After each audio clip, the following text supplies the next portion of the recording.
자, 은혜 받으신 하나님 말씀은 요한일서 2장 1절로 6절입니다. 나의 자녀들아, 내가 이것을 너에게 쓰면 너희로 죄를 범하지 않게 하려 함이라. 만일 누가 죄를 범하여도 아버지 앞에서 우리에게 대언자가 있으니 곧 의로우신 예수 그리스도시라. 는 우리를 위한 형제물이니 우리만의 것은 아니요 온 세상의 죄를 위하심이라. 우리가 그의 계명을 지키면 이로써 우리가 그를 아는 줄로 알 것이요. 그를 아노라고 그의 계명을 지키지 아니하는 자는 거짓말하는 자로 진리가 그 속에 있지 아니하되 누구든지 그의 말씀을 지키는 자는 하나님의 사랑이 참으로 그 속에서 온전하게 되었나니 이로써 우리가 그의 안에 있는 줄을 아노라. 그의 안에 산다고 하는 자는 그가 행하시는 대로 자기도 행할지니라. 아멘. 온전하게 되었나니 이와 같은 제목으로 하나님 말씀 나누겠습니다. 우리가 제가 좋아하는 말 중에 처음이라는 말을 제가 참 좋아했습니다. 제가 젊은 때에 늘 처음처럼이라고 하는 이 말을 제가 마음에 어떤 제 자신의 속에 있는 어떤 자신을 견책하고 다스리는 그런 말로 이 늘 처음처럼이라는 단어를 제 마음에 늘 품고 다녔습니다. 세상에 모든 것에 처음이라는 게 다 있죠. 그래서 참 우리 학창 시절에 끝나지 않을 것 같이 평생 할 것 같았던 학창 생활 그때도 입학이라고 하는 처음이 있었습니다. 근데 어느 날 졸업을 했죠. 그리고 우리가 평생 결혼 생활, 이 사람과 내가 이제 함께 해야지 한 그 사람과 결혼 생활도 신혼이라고 하는 처음이 있었습니다. 수십 년 이어지는 참 지긋지긋한 우리 직장 생활, 이 직장 생활도 처음에 입사라고 하는 처음이 있었습니다. 항상 모든 것에 처음이 있어요. 근데 이 처음이라고 하는 것이 딱 들을 때 어떤 생각이 드세요? 어떤 설레임, 미지의 세계, 처음 가는 여행, 뭔가 설렘이 있고 신선함이 있어요. 그래서 참 이 처음이라는 단어가 우리에게 주는 그런 느낌이 참 좋아요. 그런데 성경에 보면 이 처음을 상실했을 때 예수님께서 또 책망하신 그런 말씀도 있어요. 에베소서에 보면 계시록에 보면 그 에베소 교회를 향해서 예수님께서 그런 말씀하셨습니다. 너희가 처음 사랑을 잃어버렸다, 그런 얘기를 하세요. 처음, 그 소중한 처음의 그 기억과 그 믿음의 출발과 그 아름다운 것, 너희 처음 것을 너희가 잊어버렸다, 이렇게 책망하시는 말씀이 있습니다. 세월이 흐르면서 우리가 참 어떤 설렘과 신선함과 그 기대감과 이런 것들이 그 세월에 때묻어가는 그런 과정 속에서 어느 순간 그때의 좋았던 감정, 흥분했던 처음 사랑의, 처음 은혜의 그런 감정들이 다 사라져버리고 언젠가는 그래요. 나도 처음에 다 그랬어. 이런 얘기들을 쉽지 않게 해요. 자, 그래서 말꼬리를 흐립니다. 그런데 우리가 기억해야 될 것은 이 처음을 잘 지키셔야 돼요. 이 처음을 잘 사수하셔야 됩니다. 자, 그런데 처음이 늘 좋은 건 아니에요. 어떤 면에서는 처음 그러면 뭔가 좀 어설퍼요. 미숙해요. 실수도 많아요. 그래서 사실은 좀 더 성숙하고 완숙된 그런 의미의 나중에 그런 완숙함을 더 기대하고 바라보는 그런 우리의 마음들이 있죠. 그런데 그럼에도 불구하고 이 처음과 나중, 완숙함과 미숙함 사이에 늘 이런 긴장감이 있지만, 그러나 이 처음이 주는 어떤 그런 신선함이 우리 안에 있습니다. 제가 초등학교, 그때는 국민학교 때죠. 제가 한 번은 국민학교를 그때 저희 어머니가 일을 하셨기 때문에 늘 집에 안 계셨어요. 근데 그때는 웬일인지 집에 계셨어요. 제가 국민학교 이제 학교를 파하고 집으로 돌아왔는데 엄마가 그러시는 거예요. 창준아, 숙제했나? 이러시는 거예요. 근데 제가 아무 생각 없이 숙제가 뭐야? 숙제가 그런 거 없어? 하고 제가 놀러 나갔어요. 그리고 들어왔더니 어머니가 매를 들고 저를 사정없이 두드려 패더라고요. 근데 왜 맞는지 몰랐어요. 나는 숙제가 뭔지 몰랐어요. 진짜 몰랐어요. 8살 기억이지만 아직도 내가 40년 전 가까이 되는 기억이지만 아직도 제가 자신 있게 당당하게 얘기할 수 있는 건 진짜 숙제를 몰랐어요. 왜 가르쳐 주는 사람이 없었거든. 그러니까 숙제가 무슨 물건인 줄 알았지. 그러니까 너 숙제냐? 없으니까 없다 그러지. 그랬더니 엄마가 막 사장실 때리더라고. 왜 그래요? 처음 학교 가니까 미숙하고 서툴러요. 그때 이후로는 아, 숙제는 선생님이 주는 거구나 열심히 했죠. 자, 우리가 입사를 해도 마찬가지입니다. 처음 직장을 가면 모든 일이 낯설고 모든 일이 생소하죠. 우리 뭐 자기 대학에서 배운 전공대로 취업하는 사람들이 있습니까? 갔더니 뭐 말도 안 되는 얼토당토한 배워보지도 않은 그런 업무들이 지시들이 막 내려오죠. 좌충우돌하고 직장 상사한테 혼나고 아, 내 이러려고 진짜 이렇게 공부했나 싶고 막 이 직장 때려치울까 싶고 막 그러다가 또 매달 그 나오는 그 월급 그리고 연말마다 나오는 그 상여금 이런 것들 때문에 또 거기에 내어서 또 직장생활을 합니다. 결혼 생활도 마찬가지예요. 우리가 신혼이 딱 되면 뭐 검은 머리 팥불이 된다 하지만 얼마나 지지고 볶고 사랑한다 그랬던 그 사람이 가장 왼수가 집안에 있잖아요. 그 왼수하고 맨날 지지고 볶고 싸우고 치열하게 싸웁니다. 치열하게 싸우죠. 저는 결혼 생활하면서 아, 우리는 결혼하면서 한 번도 안 싸웠어 이런 사람은 정상으로 안 보여요. 그건 정상이 아닌 거예요. 치열하게 싸워야지 건강한 부부가 됩니다. 그런데 처음에는 치열하게 싸우긴 싸우는데 미숙하게 싸우죠. 나이가 들고 세월이 가면 갈수록 이제 좀 노련하게 싸워요. 성숙하게 이제 부부가 되어갑니다. 자, 처음이라는 그 말 가운데 참 설렘과 기대감, 신선함 이런 것들도 있지만 다른 한편으로는 참 그 미숙함 이런 것들 때문에 아쉽습니다. 좀 아쉬워요. 자, 그런데 우리가 한번 생각해 봅시다. 처음이 좋아요? 나중이 좋아요? 처음이 좋으세요? 나중이 좋아요? 중간이 좋아요? 중간이 좋아요? 네. 자, 근데 우리 믿음이 어중간하면 안 된단 말이에요. 네? 자, 그 대답하기가 참 곤란합니다. 근데 갈등하실 필요가 없어요. 중요한 것은 처음이냐, 나중이냐, 그 자체가 중요한 것이 아니라, 방향성이 중요합니다. 방향이 중요해요. 우리 교회도 믿음 생활 처음 하신 분들이 많이 있습니다. 그 첫 믿음, 첫 출발, 첫 마음 보면 참 귀해요. 이뻐요. 저는 얼떨결에 눈 떠보니까 그냥 교회 안에 있더라고요. 그러니까 언제 내가 예수님을 인격적으로 만났는지, 물론 14살 때 하나님을 뜨겁게 만난 경험이 있지만, 정말 아무것도 모르다가 교회 안에 들어와서 그 하나님의 처음 사랑을 경험하고 그때 뜨거운 감격이 그만큼 크지 않아요. 자, 그래서 그런 처음 믿게 되신 분들의 그 처음 믿음이 참 소중합니다. 반면에 신앙생활 10수년, 20, 30년, 40년 이상 이렇게 하신 분들도 있어요. 그런데 중요한 게 뭔가 연수가 아니라 경륜이 아니라 내가 지금 제대로 그 방향을 잡고 가고 있는가, 방향성이 중요한 겁니다. 처음, 나중, 오래되고 지금 시작하고 그게 중요한 게 아니에요. 처음에 미숙함을 이제 벗어나서 점차적으로 매일 조금씩 성숙함으로 내가 성장해 가고 있는가, 그게 중요한 겁니다. 지금은 좀 서툴고 미숙하고 성경도 잘 모르고 실수도 많지만, 그렇지만 우리가 나날이 거듭하면 거듭할수록 우리 안에 예수 그리스도의 향기가 나와요. 그런데 어떤 분은 교회 오래 다니면 오래 다닐수록 예수 그리스도의 향기가 아니라 예수 그리스도의 향기와는 참 거리가 있는 냄새가 납니다. 냄새가 나요.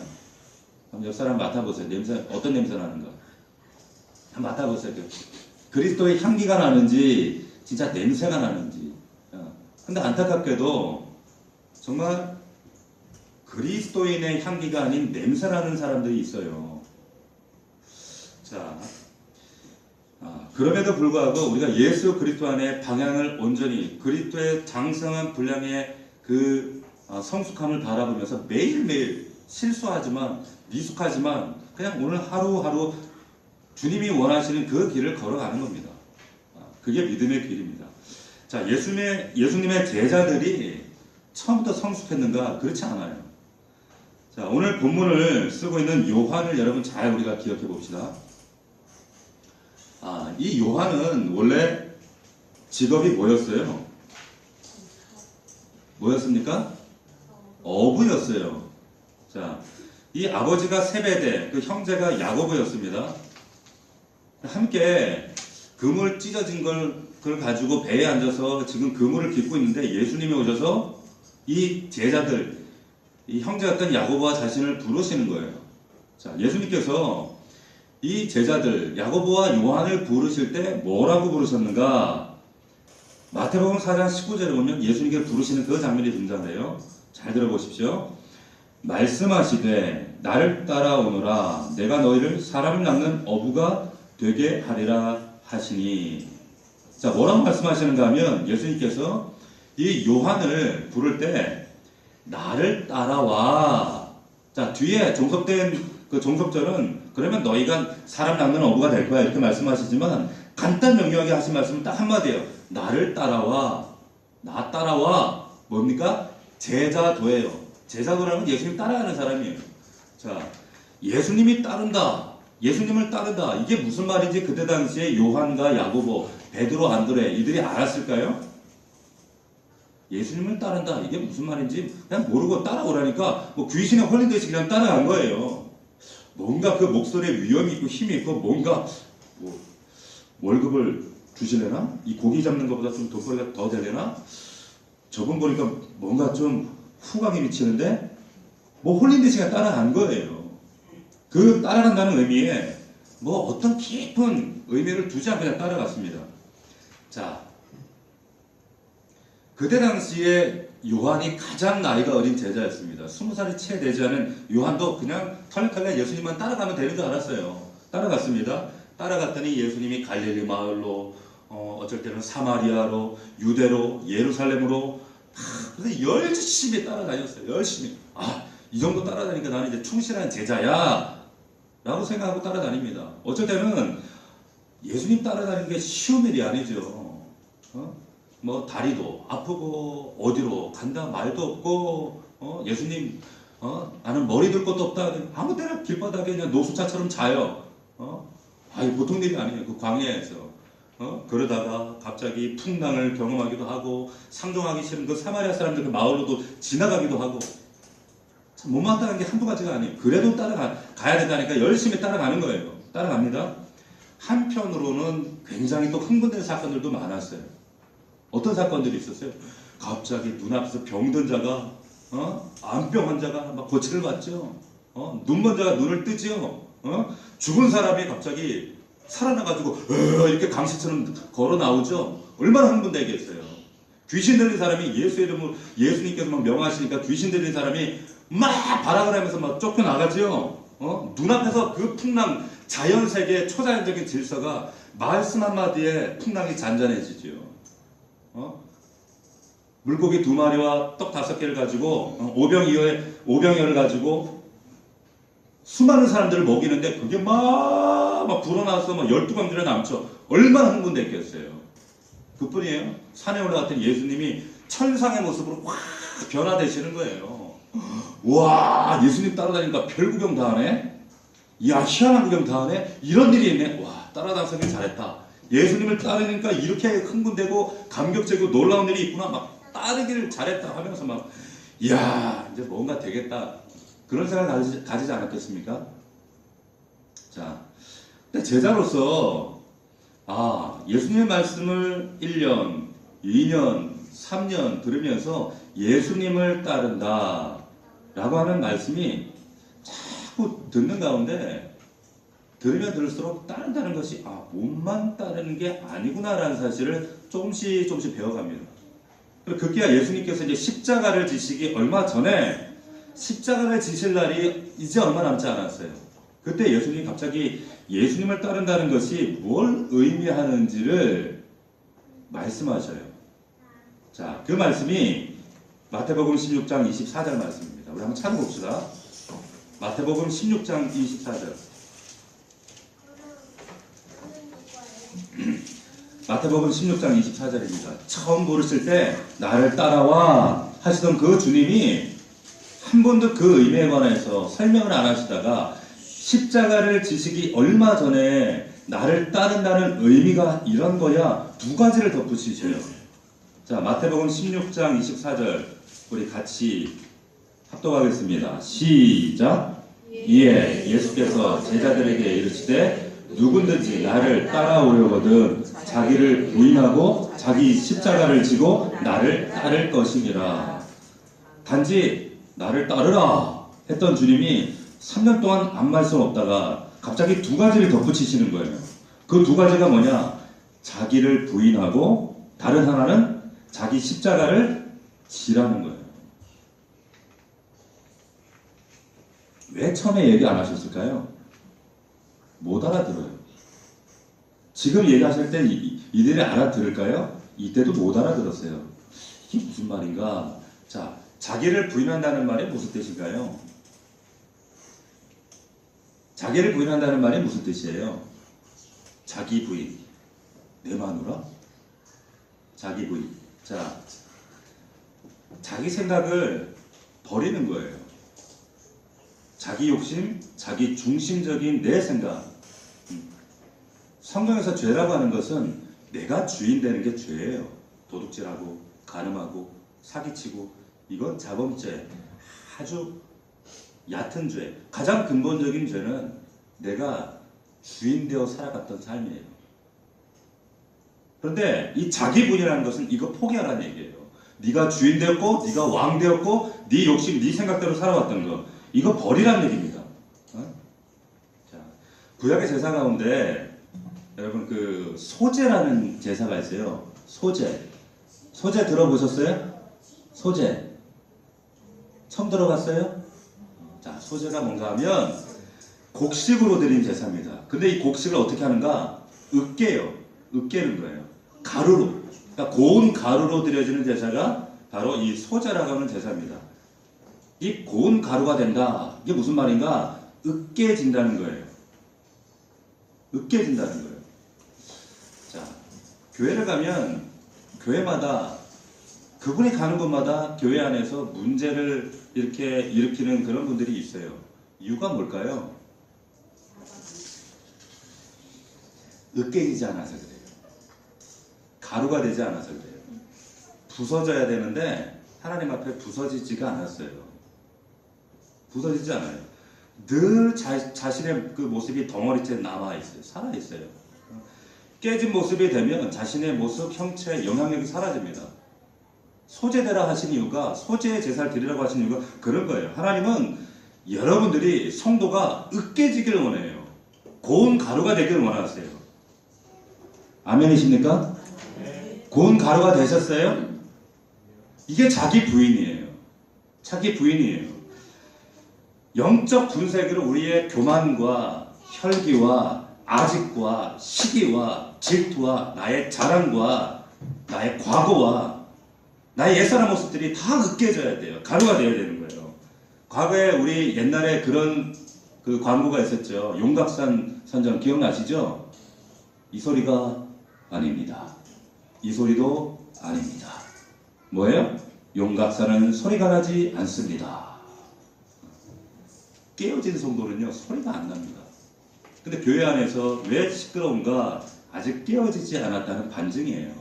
으깨지지 않았다는 거예요. 교회 안이든 가정이든 내 목소리가 남아있다는 것은 아직도 내가 용각산이 안 됐다는 거예요. 하나님 앞에서. 깨어지시길 주의 이름으로 축원합니다. 자기 소리가 나는 건 부서지지 않았다는 증거예요. 고운 가루가 되는 것이 그것이 자기 부인입니다. 자, 자기 십자가를 진다. 자기를 부인하고 자기 십자가를 진다. 그럼 십자가를 진다는 건 무슨 뜻이에요? 십자가를 진다는 게 무슨 뜻입니까? 자기 생각, 자기 욕심 이제 버렸어요. 이제는 내 생각이 아니면 누구 뜻대로 살아야 됩니까? 예수 그리스도의 생각, 주님의 뜻, 주님의 생각으로 이제 주님 말씀대로 살아야 되는 거예요. 그게 십자가를 지는 거예요. 그런데 십자가 지는 거하고 주님 말씀하고 그게 무슨 상관이에요? 무슨 상관이에요? 정말 주님 말씀대로 사는 건요, 소풍 가는 것처럼 쉬운 일이 아닙니다. 주님 말씀대로 살려고 하면 진짜 목숨을 내놓는 것처럼 어렵고 힘들고 부담스러울 때가 있어요. 그래서 십자가를 지는 마음으로 말씀을 지키라는 거예요. 말씀을 사수하라는 거예요. 결국 예수님께서 제자들에게 요구하신 이 두 가지, 나를 따르라 덧붙여서 자기를 부인하고 십자가를 지라, 이 말씀은 이제는 너희 생각 버리고 십자가를 짊어 매듯이 하나님 말씀을 지키고 순종하면서 살아야 돼, 이 말씀 하시는 거예요. 언제요? 이제 얼마 후면 예수님 십자가를 달려요. 자, 근데 이때 제자들이 이 말뜻을 이해했을까요? 이해 안 했어요. 못했어요. 그게 뭔 말인가? 지금 여러분들 표정은 비슷해. 저게 뭔 소린가? 그랬단 말이에요. 자, 예수님께서 제자들에게 이 말씀 하실 때만 해도 제자들이 아주 처음이기 때문에, 미숙했기 때문에 납득을 못했어요. 자, 이 무렵에 제자들의 이 미숙한 모습을 잘 보여주는 사건들이 있었죠. 여러 사건들이 있었는데 그 중에 하나가 뭔가 하면 예수님이 이제 예루살렘으로 들어가셔요. 죽으러 들어가신 거예요. 그런데 당시에도 청탁이 있었어요. 야고보와 요한이 엄마를 불러다가, 엄마, 예수님께 우리 좀 청탁 좀 해줘. 야고보 요한의 어머니가 예수님께 가서 청탁을 합니다. 예수님이 예루살렘에 들어가시면 당신이 이렇게 어마어마한 기적과 이적과 오병이어를 베푸시고 풍랑거리, 분명히 당신 메시아 맞습니다. 분명히 당신이 왕 되시는 건 맞습니다. 그러면 들어가셔서 왕이 되시면 우리 아들 야고보 요한을 한 놈은 오른쪽에 한 놈은 왼쪽에 앉혀주세요. 참 철없는 소리 했어요. 예수님은 지금 저들의 죄, 인간들의 죄와 사망과 멸망과 사탄의 손에서 저들을 건져내기 위해서 이제 십자가를 지시기 위해 죽으러 들어가시는데 여전히 자기들 생각만 하고 있는 거예요. 예수님께서 얼마나 섭섭하셨을까요? 자, 근데 이런 생각을 야고보하고 요한만 했는가? 성경에 보니까 10명의 제자들이 이 얘기를 하고 있는 그 야고보 요한의 어머니 그런 청탁을 들을 때 여기서 듣고는 성경에 뭐라고 하는가? 분하게 여겼다고 이렇게 기록하고 있어요. 분하게 여겼다는 거예요. 그 말은 뭐예요? 12명 모두가 다 똑같다는 뜻입니다. 똑같다는 거예요. 여전히 이렇게 미숙하고 연약하고 자기중심적인 이런 모습들. 제자란 이름 가지고 3년 동안 예수님을 따라다녔는데 아직도 미숙한 그 처음 단계의 그 단계에서 벗어나지를 못하고 있었어요. 자기를 부인한 것도 아니고 자기 십자가를 진 것도 아니고 여전히 자기 생각, 자기 욕심, 자기 성공, 자기 중심적인 그 생각 가운데 주님 말씀을 이해하고 그 십자가를 지고 따르려는 생각이 조금도 없었다는 거예요. 조금도 없었습니다. 자, 이들이 이런 미숙함, 참 철없는 모습이 결국 어떤 모습으로 나타나요? 배신하게 돼요. 배신. 이 제자들이 은 30개의 눈이 멀어서 가룟유다는 어떻게 하면 예수님을 팔아버리죠. 다른 제자들은 겟세마네 동산에서 다 도망가 버려요. 나중에 베드로가 가야가 재판정의 그 뜰 안에서 예수님을 3번이나 모른다고 부인합니다. 요한은 어땠어요? 오늘 본문의 요한은 어땠습니까? 요한도 그때 가야가의 이 재판정 뜰 안에 있었어요. 그런데 그래도 요한은 베드로처럼 부인하지는 않았어요. 잘나서? 믿음이 좋아서? 아니요. 단지 가야바와 이 요한의 집안이 서로 안면이 있는 사이였기 때문에 베드로에게 물어봤던 것처럼 너 예수다가 한패지? 이렇게 물어보지 않았던 것 뿐이었어요.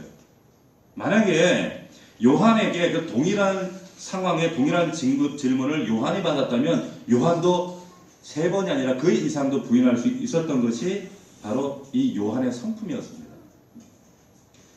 베드로가 예수님을 부인한 후에 밖에 나가서 심히 통곡했다라고 하는 기록이 있는 반면에 요한은 밖에 나갔다는 기록이 없습니다. 재판이 끝날 때까지 그 안에 있었다는 거예요. 그런데 예수님 예수님이 보세요.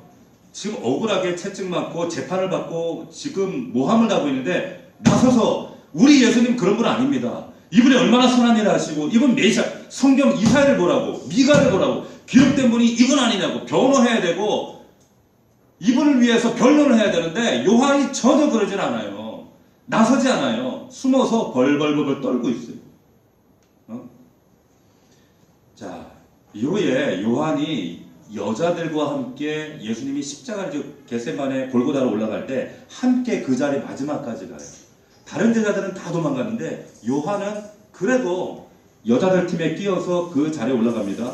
예수님 십자가에 달리 마리아가 예수님 못 박힌 십자가 아래 핏방울이 뚝뚝 떨어지는데 그 아래 예수님을 바라보고 응시하고 있습니다. 아무 말도 못해요. 나 벼룩도 낯짝겠지. 어떻게 그 앞에 가서 무슨 말을 하겠어요?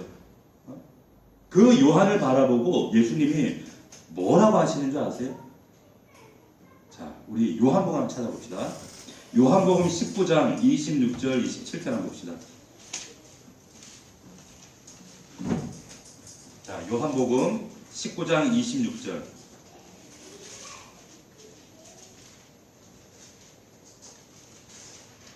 다 찾으셨나요? 요한복음 19장 26절 같이 읽습니다. 시작. 예수께서 자기의 어머니와 사랑하시는 제자가 곁에 서 있는 것을 보시고 자기 어머니께 말씀하시되 여자여 보소서 아들이인가 하시고 또 그 제자에게 이르시되 보라 내 어머니라 하신대 그때부터 그 제자가 자기 집에 오시니라. 지금 예수님이 이 말씀을 하시는 그 순간이 언제예요? 밥 먹다가 야 이거 우리 엄마인데 이제 네가 앞으로 좀 양육 좀 해라 이렇게 하시는 게 아니라 십자가에 매달려서 지금 숨이 곧 넘어갈까 말까 하는 그 고통스러운 순간에 어머니가 옆에서 통곡하고 계시는 거예요. 내가 죽으면 하나님의 그 귀한 사명 십자가의 사명을 감당하고 이제 이 땅을 하직하셔야 되는데 마지막 그 절체절명의 그 위대한 사명의 순간에 그 육신의 몸을 입고 오신 예수님이 바라보신 것이 육신의 어머니였던 거예요. 이 어머니 어떡하나? 이 어머니 어떡하나? 그 어머니를 지금 요한에게 맡기시는 겁니다. 자, 보십시오. 요한은 아무 말도 못하고 그 자책감과 참 절망감, 패배감 그 아래서 예수님 그 십자가 아래서 피가 뚝뚝 떨어지는 선혈이 쫙한 그 십자가를 붙잡고 아무 말도 못하고 잘못했어요. 용서했어요.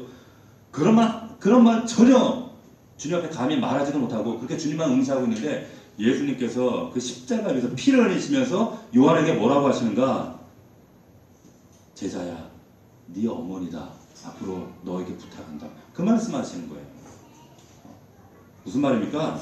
어떤 비난이나 질책 대신에 어머니 맡긴다? 이건 최고의 용서하신다는 표현이에요. 그때 요한의 마음이 어땠을까요? 그 사랑 앞에 무너지지 않았을까요? 그때부터 마리아를 자신의 집에 모십니다. 물론 자신의 어머니와 친족 관계이기 때문에 예수님께서 맡기시는 게 무리가 아닐 수도 있어요. 하지만 자, 요한은 이 요한복음에 보면 자기를 요한이라고 그때 자기 자신의 실명을 얘기하지 않고 뭐라고 얘기하는가 하면 사랑하시는 제자 이렇게 얘기합니다. 그래도 그 예수님을 향한 그 부끄러움과 죄책감과 그리고 절망감 참 제자로서 참 자신의 그런 죄책감들 때문에 얼마나 괴로웠겠어요? 그래서 그 제자들이 다 모여서 이제 나중에 어디 모였어요? 다락방에 모여가지고 탄식하면서 야 우리가 왜 그랬을까? 왜 그랬을까? 과연 예수님이 살아났을까? 정말일까? 진실일까? 별별 이야기들 다 하고 있었겠죠. 이게 제자들의 미숙한 모습입니다. 연약한 모습이에요. 근데 이런 제자들이 끝까지 미숙했는가? 그렇지 않습니다. 절대 그러지 않았어요. 여러분 우리가 잘 아는 청개구리 이야기 있죠. 청개구리 이야기 있습니다. 그 청개구리가 청개구리 엄마하고 아들하고 살았어요. 그런데 어느 날 청개구리 엄마가 병원을 갔더니 암 말기래요. 그래서 이제 아들을 불러놓고 청개구리야 이제 엄마가 이제 곧 죽는단다. 엄마가 죽으면 엄마를 저기다 산에다 묻지 말고 어디다 묻으라 그랬어요? 개울가에 묻으라 그랬어요. 왜 그렇게 했어요? 말을 안 들어. 맨날 반대로 하니까.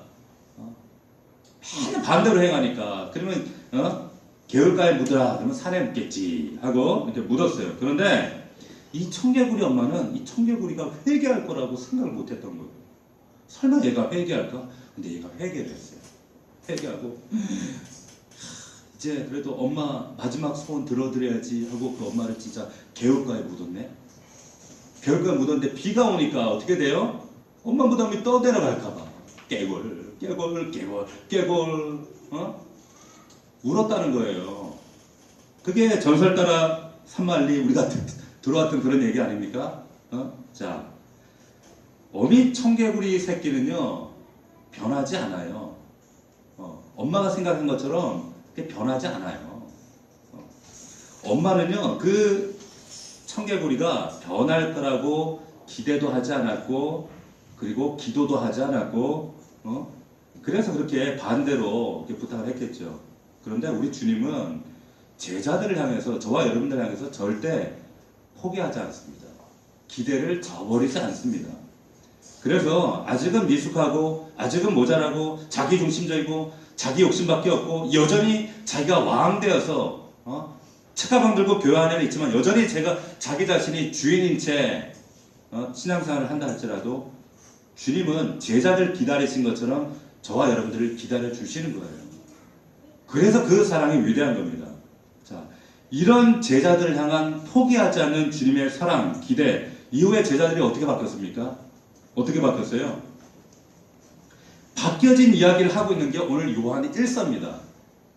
자, 이 요한 1서는 제가 2주 전에 그리고 지난주에 지금 계속적으로 드렸던 대로 예수님께서 부활 승천하신 이후에 60여 년 후에 기록된 책이 바로 지금 이 요한 1서입니다. 오늘 본문 우리가 읽었던 말씀에 이 요한을 우리가 가만히 들여다보면 20대 초에 그 혈기왕성했던 열혈 청년, 주님 저 사마리아 인간들 저 불을 다 쓸어버립시다 했던 그 요한이 아니에요. 그리고 이제는 이렇게 주님을 배신하고 모른 체하고 그렇게 믿음이 미숙했던 그런 20대의 요한이 아니라 이제는 백발이 성성하고 머리도 다 빠진 80대가 넘은 이 노인 요한이었습니다. 이 요한이 어떻게 성숙한 제자로 변화되어졌는가, 정말 주님의 기대처럼 변화되어졌는가, 오늘 본문의 말씀이 그 증거를 보여주는 거예요. 자, 여기 그가 우리 지난 2주간의 말씀을 되돌아봅시다. 요한이 예수님을 1절 말씀에 보니까 예수님을 보고 듣고 만진 사람이었다 이렇게 고백을 해요. 그래서 예수님께 배운 바, 전한 바, 들은 바를 너에게 전하는데 첫 메시지가 뭐예요? 하나님은 빛이시다는 거예요. 이게 우리 지난주에 함께 나왔던 말씀입니다. 세상이 아무리 깜깜하고 어두워도 하나님은 빛이시기 때문에 그래서 우리에게 소망이 된다는 거예요. 하나님은 빛이시다. 이것이 우리가 지난주에 나눈 말씀이었습니다. 그 다음에 이제 오늘 본문의 말씀으로 이어지는 거예요. 과거에 그렇게 미숙하고 연약하고 어리석었던 요한이 이제 정말 성숙한 믿음의 반열에 서서 하나님을 바라보고 예수 그리스도를 성숙한 눈으로 바라보면서 그가 뭐라고 고백하는가? 오늘 본문에 이제 성도가 이제 빛이신 하나님 안으로 정말 하나님이 빛이신데 이제 우리가 성숙한 믿음의 반열에 섰다면 어떻게 해야 되는가? 이제 그 안에 들어가서 그 죄를 이기는 거야. 이렇게 얘기하는 거예요. 자, 오늘 본문의 말씀 1절 말씀 우리 다시 한번 읽겠습니다. 1절. 자, 이 흐름을, 이 컨텍스트를 여러분 잘 이해하셔야 돼요. 같이 읽겠습니다. 시작. 나의 자녀들아, 내가 너에게 이것을 쓰면 너희로 죄를 범하지 않게 하려 함이라. 만일 누가 죄를 범하여도 아버지 앞에서 우리에게 대언자가 있으니 곧 의로우신 예수시니라. 자, 하나님은 빛이야. 하나님은 빛이야. 그렇기 때문에 우리는 어둠에 속하지 않았기 때문에 이제 빛에 거한다면 죄를 지면 안 돼. 이제 완숙 단계예요. 성숙했던 요한의 고백이에요. 자, 왜 죄를 짓지 말라고 해요? 1절, 3절 보십시오. 여기 요한일서 우리가 2주 전에 보았던 1장 3절 말씀에 보면 왜 죄를 지으면 안 되는가? 우리 같이 다시 한번 읽어볼게요. 시작. 우리가 보고 들은 바를 너희에게 전함은 너희로 우리와 사귐이 있게 하려 함이니 우리의 사귐은 아버지와 그의 아들 예수 그리스도와 더불어 누림이라. 사귐과 누림 때문이에요. 자, 4절 말씀해 보면 우리가 이것을 쓰면 우리의 기쁨이 충만하게 하렵니다. 자, 다시 말하면 죄는 이 사귐을 방해하고 죄는 이 누림을 방해하고 이 기쁨을 파괴해요. 그렇기 때문에 지금 너희가 죄를 지면 안 돼 얘기하는 거예요. 자, 그런데 불행하게도 우리 지금까지 죄를 얼마나 많이 지었어요. 실수하고 넘어지고 또 죄 짓고. 그럼 지금까지 지은 죄들은 어떻게 해요? 어떻게 해야 됩니까? 이렇게 우리가 반문할 수 있잖아요. 자, 그래서 2절에 보면, 자, 우리 아까 읽었던 1장 하반절에 보면 만일 누가 죄를 범하여도 아버지 앞에 우리에게 대언자가 있으니 곧 의로우신 예수시니라. 그는 우리를 위하여 화목제물이니. 자, 여기 대언자라고 하는 말은 파라클레토스, 이건 변호사입니다. 변호사란 뜻이에요. 무슨 말이냐? 우리가 죄짓고 실수하고 또 넘어지고 게으르고 무기력하고 혈기 부리고 남에게 상처 주고 끊임없이 하나님 앞에 늘 미숙한 모습이에요. 그런데 하나님 앞에 딱 섰을 때, 야, 내가 너를 왜 천국에 들여보내야 되니? 그럴 때 변호사 되신 예수님이, 주님, 죄인 맞아요. 죄지었어요. 넘어졌어요. 그런데 이들이, 저 연약한 저들이 예수 그리스도의 십자가, 그 보혈, 그것을 의지하고 붙잡고 여지까지 믿음 붙잡고 살아서 이 자리에 왔어요. 주님, 하나님, 이 십자가에서 제가 다 죽었잖아요. 감당했잖아요. 용서해 주세요. 그 대언자, 변호사 대신 예수 그리스도의 그 말씀 때문에 패스 통과되는 거예요. 이 말씀이에요. 자, 그 다음에 그러면 우리가 십자가의 보혈로 다 씻김 받았으니까 이제는 뭐 죄, 예수님은 항상 우리 뭐 죄를 용서해 주시고 대언자 되시고 변호사 되시고 우리 제자도 되겠네? 그게 아니에요. 그 말이 아니죠. 자, 3절 보세요. 3절 봅시다. 2장 3절 같이 읽습니다. 시작. 우리가 그의 계명을 지키면 이로써 우리가 그를 아는 줄로 알 것이요. 그래서 말씀 지키라는 거예요. 계명 지키라는 거예요. 죄를 짓지 않으려면 어떻게 해야 돼? 계명을 말씀을 지켜야 되는 거예요. 왜? 지옥 안 가려고 우리가 말씀을 지키는 것이 아니라 빛 대신 하나님 안에 거하기 위한 거예요. 자, 육계 위에 울타리가 양쪽에 있어요. 이거 불편하네. 이거 왜 이렇게 막아서 사람 걸그적거리게 만들어? 그게 아니죠. 우리가 떨어지지 않도록 우리를 보호하기 위한 게 하는 말씀인 거예요. 주님이 말씀대로 그 명령하신 그 계명대로 말씀대로 사는 것이 쉽지 않습니다. 앞에서 말씀드린 것처럼 쉽지가 않아요. 그래서 자기를 부인하고 자기 십자가를 지지 않으면 불가능해요. 불가능합니다. 어려워요. 그런데 내가 하나님 말씀을 순종하고 지키고 그리고 나를 부인하고 이제 하나님이 왕 되셔서 내 안에 나를 다스리시고 지키시고 십자가를 지른 마음으로 하나님의 말씀을 지키면 비로소 뭐라고 했어요? 3절에 하나님을 알게 된다는 거예요. 경험하게 된다는 거예요. 믿으십니까? 그 하나님을 누리시길 주의 이름으로 축원합니다.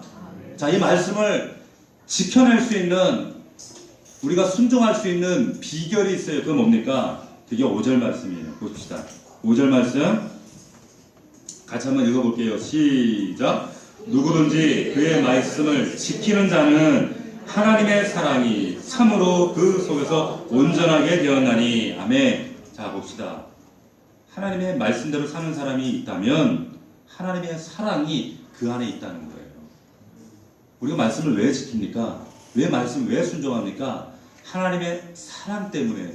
그분이 나 때문에 그 낭자한 십자가 위에서 내 피값을 내 죄값을 짊어지고 십자가에 죽었다?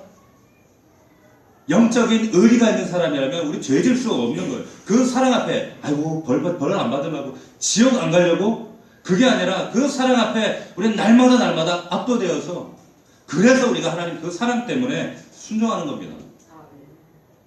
그래서 말씀을 지켜내는 거예요. 하나님 안에 살아가는 거예요.